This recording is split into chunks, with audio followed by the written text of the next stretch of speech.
Hey guys, in this video I will show you how to fix QuickSnap not showing on Instagram. Alright, let's begin. First, make sure your Instagram app is updated to the latest version. Open the Play Store or App Store, search for Instagram, and tap the update button if it is available. Running the latest version ensures you have access to the newest features and bug fixes.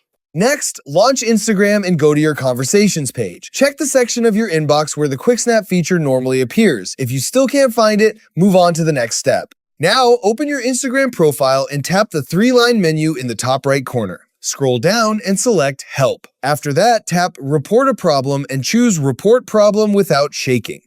Then, select Don't Include and continue. In the description box, explain that the QuickSnap feature is missing from your Instagram account. Provide clear details so Instagram can review the issue and identify whether the feature is unavailable due to a bug or account-related limitation.